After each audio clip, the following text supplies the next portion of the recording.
Sonny Melendrez, Sonny Radio, sonnyradio.com.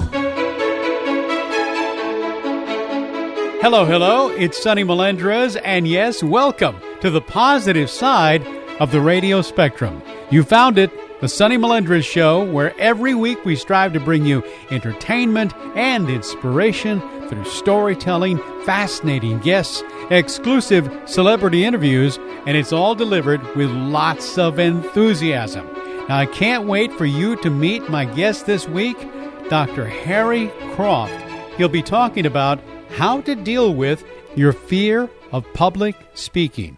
But first, we're brought to you by Ideal Precision Roofing in San Antonio and Bernie and the Hill Country. As a matter of fact, Ideal Precision Roofing has been the go-to company for hail damage throughout our area. And it's possible that you may still suspect you have some hail damage from this year's and even last year's storms. You don't want to wait any longer, even during the holidays. And you'll have the peace of mind that you're working with an Owens Corning Platinum Preferred Contractor. It's a designation reserved for the top 100 roofing contractors in America. So don't delay. Call Ideal Precision Roofing at 210-485-1553. That's 210-485-1553. Or visit idealprecisionroofing.com. And tell them that Sonny Melendrez sent you. And now, on with the show. Sonny Radio, sonnyradio.com.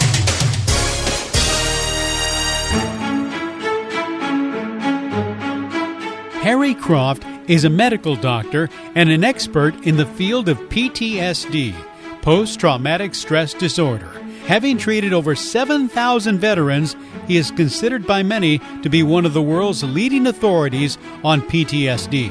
Dr. Croft has appeared as a guest expert on national and international radio and TV networks and outlets around the world.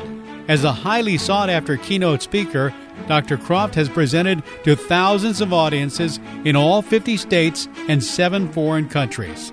He is the author of the best-selling book on the subject of PTSD, I Always Sit With My Back to the Wall. Well, over the past several months, Dr. Croft has turned his attention and expertise to helping those who struggle with the fear of public speaking. It is a pleasure to welcome my longtime good friend, Harry Croft. Thank you, Sonny. So let's kind of set the stage here, because this idea of helping people de-stress with this incredible anxiety that a lot of people have of public speaking actually came from your work with doctors, didn't it? Yes. I do clinical trials on a variety of medications. And one of the doctors I had worked with, who was the chief medical doctor on studies, was asked by the director of marketing to give talks to help recruit patients for vaccine trials, actually COVID vaccine trials that they were working on. And this doctor is great with patients. I mean, he can talk to patients so comfortably and talk to their families and talk to colleagues. But the marketing director asked him to talk to a group of people he didn't know, a group because she wanted him to inform them about the study. This was the first time she had asked him to give a public talk. And she said, Harry, it was like I asked him to have his wisdom teeth pulled without anesthesia. I mean, he got these big eyes, he got scared looking, and he said, I don't want to do that. And she looked at me and she said, you've talked to people all over the world. Could you help this doctor be more comfortable talking in front of a group? And that's when I got started. And the first question I asked myself is, why is there a difference? He can talk to colleagues or patients or family members, but can't talk to a group.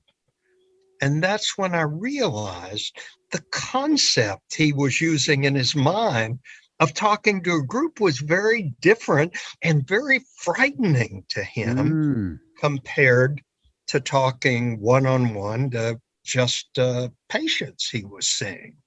And so I set out to try to learn, how can I help medical professionals be more comfortable in talking to groups? Because if they're not comfortable, Sonny, what often happens is they withdraw. They just don't do it. Mm. And not doing it robs groups and others of the message they could be getting from the medical professional. And it frankly isn't that hard to help them become more comfortable. So I started there. You would think that just because someone is a professional, especially like you said, is very comfortable talking to their patients, talking to other doctors, etc., but getting in front of a crowd to deliver a presentation, they have the exact same fear that anyone else would, regardless of their situation. So tell me, what in your study, what did you find is the real reason for this fear? And the real reason is the same as the reason non-medical people have for fearing public speaking. And that is, they see the ability to give a talk to a group as very frightening. I mean, the same kind of fright they would have in any other scary situation, whether it's doing something they've never done before, hiking or driving, etc. The fear is the same, and the fear is driven by seeing talking one-on-one as easy. I'm just transferring information to that other person, and they're listening to me and giving information back. And what I'm thinking about is the information I want to give and the result I want to see from it. Sure. However, talking to a group is very frightening, because then I fear the group is going to judge me. And maybe they'll think I'm not smart enough or not good enough, or maybe I'll trip over a word and not remember what I'm going to say or maybe I'll just fall down. And then they'll look at me and laugh at me, and I see me and what I fear might happen to me as the thing I fear the most, as opposed to thinking about transferring information to an audience who really wants to hear what I have to say. Isn't that funny? And you hit the nail on the head about judgment, because when you stand in front of an audience, you feel like you are being judged, almost as if they conspired together to to kind of Exactly. judge what you're doing, and at any given moment, they may applaud, they may not applaud, or whatever that is. So, how do you get started? Give us some of the ways that you get people out of that fear and into the comfort zone of being in front of an audience, especially an audience that they have never been in front of before. First of all, remember that fear is driven by a normal response in the brain to things that are frightening to you. The feelings are the same: rapid heartbeat and sweating and butterflies in your stomach. And all those are symptoms of fear, or we call it anxiety. And anxiety is the emotional part of that, and the concern that the audience is going to make fun of me, etc. Realize it's the same, that fright and fear of public speaking are the same thing. And so kind of relabel it. Instead of anxiety, it's just kind of fearfulness that I'm experiencing, and I can overcome that by doing some things. Call it excitement instead of fear, because the symptoms are the same. If I call it excitement, that's good. Sure. But when I call it fear, that's bad. So kind of relabel it. And number two, realize that your audience is actually pulling for you. Have you ever been there when somebody's giving a toast, say at a wedding, and they lose their place and kind of can't go on? What do you feel at that point? Don't you feel kind of inside?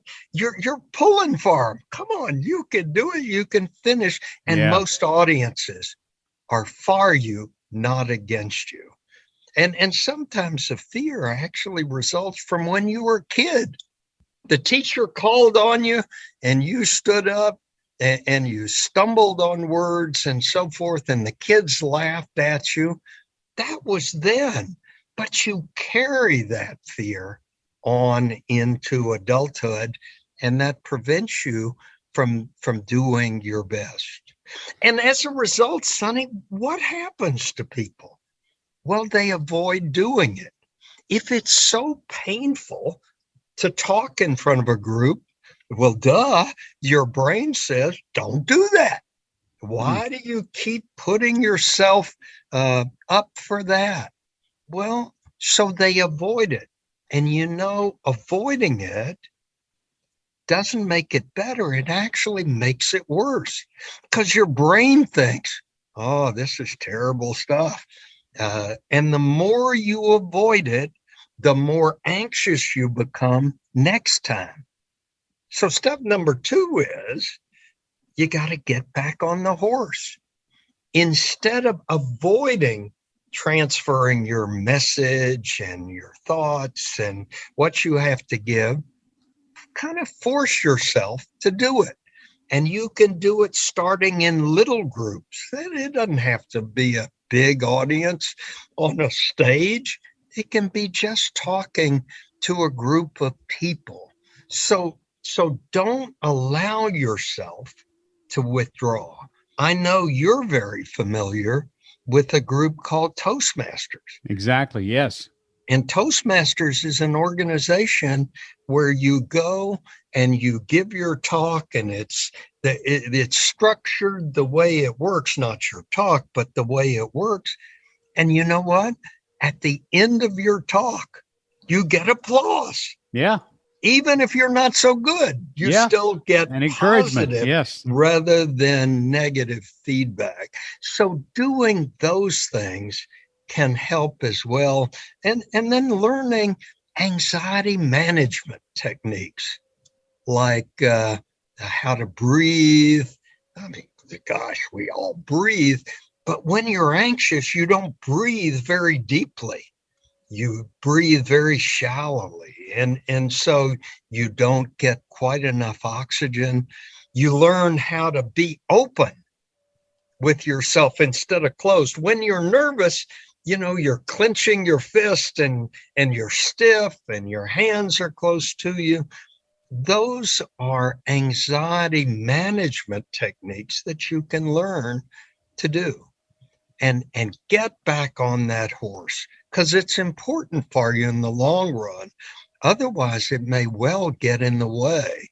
Maybe you're not going to be a public speaker, but maybe you have to present yourself to a group for a job or for a grant you're trying to get. Or maybe you have to give a toast for a loved one at a holiday meal.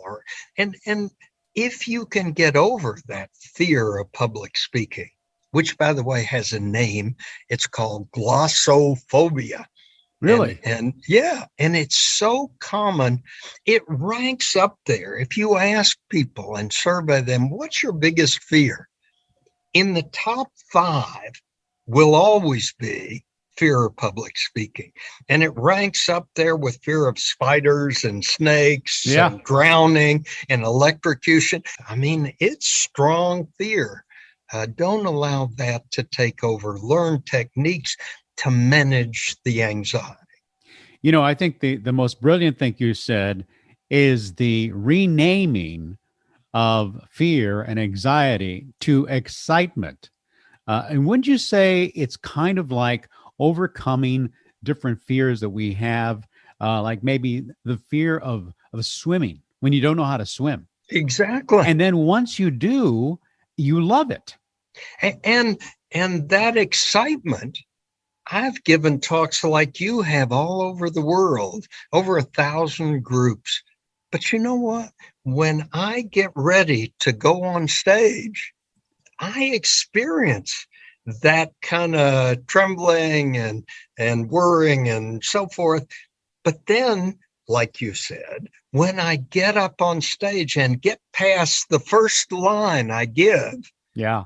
by the way, that's another thing we teach. You always memorize your first line because that's where your anxiety is most likely to show up. You don't have to memorize your whole talk, but the opening and the closing, if you memorize, will put you in better stead. So, but once I get up and start to talk and get past the open, like you said, I love it. And it's exciting. And it's exciting to look out in the audience and know that people are getting something from you. And what do Yes, they want? They want to leave feeling good about what they've just done, that I've exactly. learned something and I feel good that I went and heard this person. Showing yourself, whether it's through stories or examples or your life, that's always good. And those can be humorous. And those almost always work as opposed to just, quote, telling a joke, end quote. You're so right about stories and how powerful they are because you cannot tell a story without having the audience have that mini movie in their head that then takes them to this little journey that you have. And you tell the end of the story and they want to hear it. And tell me about that dynamic that happens in the brain. Well, I mean, people want you to succeed, number one. They don't want you to fail. Maybe a few of them, very few who have their own problems, but most people, A, want you to succeed. But two, they know their own experiences and their own life. And what most people do is they fill their time full of information. In fact, they overload the audience. Telling stories gives information too, but it makes the audience a part of that experience because they imagine in their head what it must be like, what you're talking about. They imagine, if I went through that, what would I feel like? And it's actually a very powerful way of talking to the audience. You talk about getting back on the horse and doing it again. And even the best speakers may have a not so good performance, Yeah, whether it's because of them, that maybe the audience was in a different state, etc. I mean, how do you deal with those kind of situations? you realize it wasn't a great performance, but it doesn't negate all the other positive things that you have to give to the audience or they have to get from you. And instead of using it like most people do and concentrating on that one experience, I gave a talk to the American Psychiatric Association years ago, 1,000 people in the audience. I had been speaking for a long time, and I gave a surefire story. Everybody always laughed at that. Not one laugh. Oh, Uh, and at the end, there was kind of tepid kind of applause. And I thought, wow, I've sure blown this. And yeah. then I read the critiques and they loved it. I learned the shrinks are a little bit different. I was one of them, and maybe they weren't full of excitement and emotion as other audiences. And that's when I learned sometimes you think you haven't done a good job, and you have. When we teach people how to give talks, we ask them afterward, how do you think you did?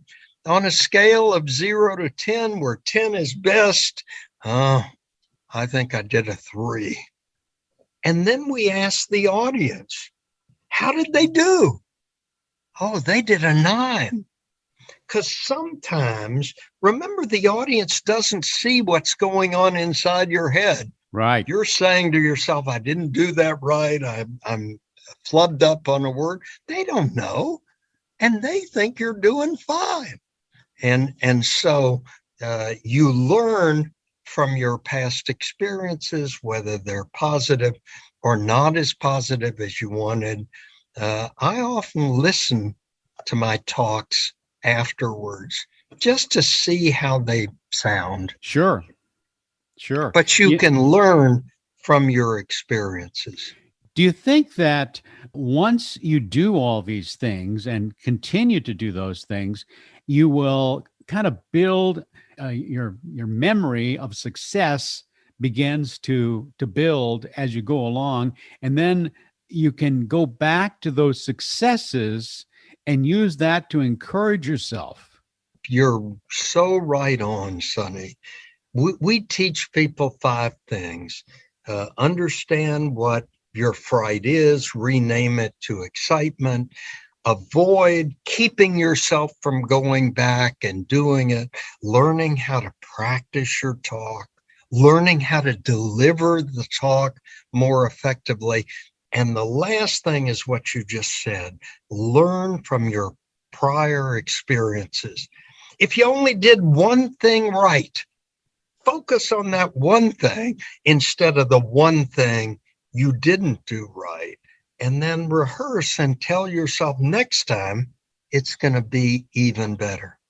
Just, I don't know if we have time, but there are some people who are so frightened of public speaking and being in public places, like going into restaurants or restrooms or other things, that they have a condition called social anxiety disorder.